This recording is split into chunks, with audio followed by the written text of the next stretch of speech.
আসসালামু আলাইকুম। শিক্ষা একাডেমিতে তোমাদের সবাইকে স্বাগতম। এই ভিডিওতে আমি তোমাদেরকে অষ্টম শ্রেণীর ইসলাম শিক্ষা বইটি থেকে দ্বিতীয় পৃষ্ঠার যে জোড়ায় কাজ আছে, এই জোড়ায় কাজটি তোমরা কিভাবে সমাধান করবে তা দেখিয়ে দিব। এই কাজটি করার পূর্বে তোমরা ভালোভাবে এই কাজটির উপরে লেখাগুলোকে পড়ে নিবে, তাহলে তোমাদের জন্য এই কাজটি করা অনেক সহজ হবে। এখানে বলা হয়েছে আল্লাহু তাওয়াবুন। তাওয়াবুন অর্থ তওবা কবুলকারী, ক্ষমাকারী। এটি মহান আল্লাহর একটি গুণবাচক নাম। আল্লাহ নিজেই তার নাম রেখেছেন আত-তাওয়াব। তাওব হলো যিনি সর্বদা তাওবাকারীর তাওবা কবুল করেন। অতএব যারা আল্লাহর কাছে খাঁটি তাওবা করেন, তিনি তাদের তাওবা কবুল করেন এবং ক্ষমা করে দেন। আল্লাহই তার বান্দাকে তাওবা করার তৌফিক দান করেন, ফলে বান্দা গুনাহের কাছ থেকে ফিরে আসে। সে তার কৃতকর্মের জন্য অনুশোচনা করে এবং উক্ত গুনাহের কাজে ফিরে না যাওয়ার দৃঢ় সংকল্প করে।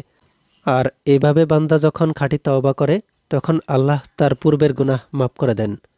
মহান আল্লাহ বলেন, নিশ্চয়ই আল্লাহ ক্ষমাশীল, পরম দয়ালু। সূরা আত-তাওবা আয়াত হচ্ছে 104। মহান আল্লাহ তাওবাকারীকে ভালোবাসেন। পবিত্র কোরআনে বর্ণিত হয়েছে, নিশ্চয়ই আল্লাহ তাওবাকারীদেরকে ভালোবাসেন। সূরা আল বাকারা আয়াত 222। প্রতি রাতে আল্লাহ তাআলা তার ক্ষমার হাত প্রসারিত করেন, যেন দিনের পাপী ব্যক্তিরা রাতে তাওবা করে নিতে পারে। আবার তিনি দিনে ক্ষমার হাত প্রসারিত করেন, যাতে রাতের পাপী ব্যক্তিরা দিনে তাওবা করে নিতে পারেন। যখন কেউ অনুতপ্ত হয়ে তাওবা করে এবং সৎ কাজ করে, তখন আল্লাহ তাআলা তার মন্দ কাজকে ভালো দিয়ে পরিবর্তন করে দেন। এরপর আমাদেরকে বলা হয়েছে জোড়ায় কাজ। কাজটি হচ্ছে আল্লাহ তাওয়াবুন। মহান আল্লাহর এই নামের শিক্ষা তোমরা অথবা তোমাদের কর্মে বাস্তবায়নে কি কি করতে পারো তার একটি তালিকা তৈরি করো।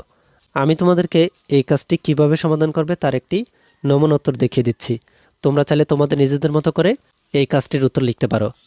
এখানে দ্বিতীয় পৃষ্ঠা জোড়ায় কাজের সমাধানটি হচ্ছে, আমরা কোনো ভুল করলে ভুলের কৃতকর্মের জন্য অনুশোচনা করে এবং উক্ত গুনাহের কাজে ফিরে না যাওয়ার দৃঢ় সংকল্প করব। আল্লাহর কাছে খাঁটি তওবা করব, যাতে আল্লাহ আমাদের পূর্বের গুনাহ মাফ করে দেন। নিজ পাপ কাজের জন্য অনুতপ্ত হয়ে তওবা করব এবং সৎ কাজ করব। অপরের ভুল ত্রুটি ক্ষমা করব এবং অন্যের অসদাচরণের প্রতি সহনশীলতা প্রদর্শন করব। আমরা এখানে দেখে ফেললাম দ্বিতীয় পৃষ্ঠা জোড়ায় কাজের সমাধানটি কিভাবে দিতে হবে। এই ভিডিওতে এ পর্যন্তই। পরবর্তী ভিডিওতে আমি তোমাদেরকে ওদের বাকি কাজগুলো কিভাবে সমাধান করতে হবে তা দেখিয়ে দিব।